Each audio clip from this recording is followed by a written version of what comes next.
8 చంద్రబాబు ఇంకొకటి ఉంది అది విద్యాశాఖ మెన్షన్ చేయలేదు.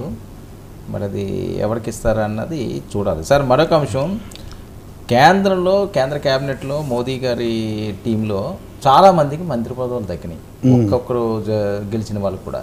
కానీ జనసేన 2 గెలిచినా జనసేన మంత్రి వర్గంలో చేరలేదు, ఈయన తీసుకోలేదా. మరొక పెద్ద ఎత్తున వినిపిస్తున్నది ఏంటంటే చిరంజీవి గారు ఏదో లోక్సభకి వెళ్తారని ఇంతకుముందు కూడా వచ్చింది, దీనికి ముందు కాదండి, దానికి ముందు కూడా పెద్ద ఎత్తున ప్రచారం జరిగింది. కానీ నిన్న ఆయన హడావుడి చూస్తే, మోదీ గారు చూపించిన హడావుడి చూస్తే వాళ్ళిద్దరిని ఏదో జరగబోతుంది, జనసేన నుంచి నీకు అఫీషియల్గానే రంగప్రవేశం చేస్తారు అని, అది ఛాన్స్ ఉందంటారా? ఇవన్నీ ఏవో ప్రచారాలకే పరిమితం అంటారా? నేను ఈ విషయం నిన్న కూడా మీకు అంటే ఈరోజు ఇంకా పెరిగింది, అది నిజమే మీడియాలో పెరుగుతుంది. రెండవది చిరంజీవి అక్కడికి వచ్చి ఎంతసేపు ఉండి ఆయనకి మీడియాతో కూడా మాట్లాడాడు కదా, చాలా గర్వంగా ఉంది, సంతోషంగా ఉంది. అక్కడెక్కడ కూడా సూచనగా ఆయన అతిథిగా వచ్చానన్నదే అక్కడ ఆయన ఇచ్చాడు, కానీ అన్నగా అతిథిగా ఉన్నానన్నదే ఆయన ఇచ్చాడు, కానీ ఏదో వేరే వైపు ఉండేది అవకాశం ఉందన్నటువంటిది ఆయన ఏమి ఇవ్వలేదు. ఐ డోంట్ థింక్, ఎందుకంటే ఈ వేదిక మీద జరిగినంత నేను చెప్పిన భీమవరం వేదిక మీద ఇంతకంటే ఎక్కువ జరిగింది. అప్పుడు రోజా జగన్ వీళ్ళంతా ఉన్నారు. మోదీ స్వయంగా ఆయన అడిగారు, ఆయన లేదులేండి నేను రాజకీయాలకు దూరంగా ఉందాం అనుకుంటున్నానని చెప్పాడు. ఆ తర్వాత గాడ్ ఫాదర్ సినిమాలో డైలాగ్ కూడా పెట్టాడు, రాజకీయాలకు నేను దూరంగా ఉన్నాను కానీ రాజకీయం నన్ను వదలడం లేదు అని డైలాగ్ మోగి మళ్ళీ కొన్ని రోజులు చర్చ జరిగింది. అప్పుడు కూడా అన్నాను నేను ఆయనకి మరి ఇది ఎలా నడుస్తుందని నేను మాట్లాడేది కూడా అప్పుడు. ఐ థింక్ ఆ తర్వాత కరెక్టే, అది సరిగ్గా సెన్స్ ఉందని అనటం కూడా నాకు తెలుసు. బట్ అంత సులభంగా ఆయన మళ్ళీ ఆయన పదవిలోకి రావాలంటే ఆంధ్రప్రదేశ్ విజయంతో అక్కర్లేదండి. నేను చెప్తున్నట్టుగా అప్పుడే అది జరిగి ఉండొచ్చు. కాబట్టి జనసేన తరఫున ఇప్పుడు చేరి జనసేన నుంచి అవుతారు కావాలి అనే ఆలోచన ఆయన చేస్తారని నేను అనుకోవట్లేదు. నాకున్న అవగాహన ప్రకారం, నాకున్న సమాచారం ప్రకారం నేనైతే అలా అనుకోవట్లేదు. ఏదైనా గౌరవప్రదమైన పాత్ర అట్లాంటివి ఆయన పోషించవచ్చు, కానీ ఆయన్ని చూసేశారు కదా, కేంద్ర మంత్రిగా కూడా ఉన్నారు ఇప్పటికే. కానీ మీలాంటి అభిమానులు అయితే చాలామంది ఆయన అభిమానులు సంతోషించవచ్చేమో, కానీ జరిగితే చిరంజీవి మళ్ళీ ఇప్పుడు విశ్వంభరుడు అవుతున్నాడు. ఇప్పుడు ఆయన విశ్వంభరుడు ఆయన మళ్ళీ సహాయ మంత్రిగా మారడానికి ఇష్టపడతారని నేను భావించట్లేదు. భవిష్యత్తులో జరగవచ్చు అంటే ఒక్కటి ఉంది, ఒక్క పాయింట్ మటుకు నేను చెప్తాను.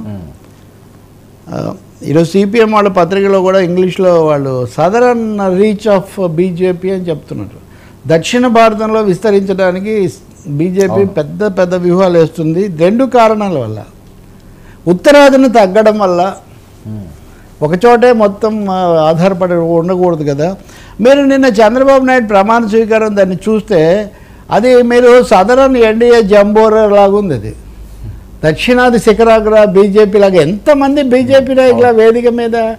తెలుగుదేశం పెద్ద సింహభాగం కదా, వెంకయ్యనాయుడు దగ్గర నుంచి అందరూ ఉన్నారు అక్కడ. మొత్తం తమిళనాడు బీజేపీ నాయకులు అందరూ ఉన్నారు, పన్నీర్ సెల్వం సరే ఓకే. కాబట్టి ఈ పరిస్థితుల్లో అలాంటి ఆలోచన చేసినప్పుడు రజనీకాంత్ కూడా బీజేపీకి దగ్గరగా మసలు ఫ్యూచర్ కోసం ఆలోచించినప్పుడు మోదీ అయితే అడుగుతూనే ఉంటారు. Modi would like Chiranjeevi to be in his party. ఆ మాటకు వస్తే పవన్ కళ్యాణ్ కూడా అమిత్ షా మీ పార్టీని మా జనసేనని ఇందులో చేర్చమని అడిగారని ఒకప్పుడు పవన్ కళ్యాణ్ విజయనగరం సభలో చెప్పున్నారు. కాబట్టి వాళ్ళు కన్ను వేసి ఆ ప్రయత్నాలు వాళ్ళు చేస్తూనే ఉంటారు, అందులో ఇంకేమీ సందేహం లేదు. సో ఏదైనా జరగవచ్చు. సో తమ్ముడు పార్టీ రాకపోయినా అన్న తమ దగ్గరికి వచ్చి తమ ప్రభుత్వంలో చేరితే అది మంచిది ఉత్తర అని. ఇప్పుడు ఒక చిన్న విషయం అండి, వాళ్ళు మొదట తెలుగుదేశంతో కలిసి ఆలోచించలేదు.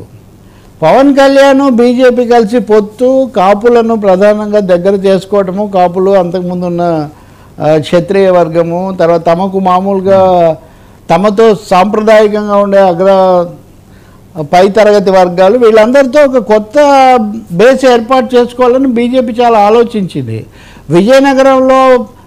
విశాఖపట్నంలో పవన్ కళ్యాణ్ ప్రధానమంత్రిని కలిసినప్పుడు తెలుగుదేశం పిక్చర్లో లేదు. ఆయన కేవలం పవన్తోనే మాట్లాడాడు. పవన్ బయటకు వచ్చి నాకు ఒక ఛాన్స్ ఇవ్వండి అన్నాడు, మంచి రోజులు వస్తాయి మోదీ గారు చెప్పిన ప్రకారం అని చెప్పారు. ఇదంతా ఒక సీక్వెన్స్.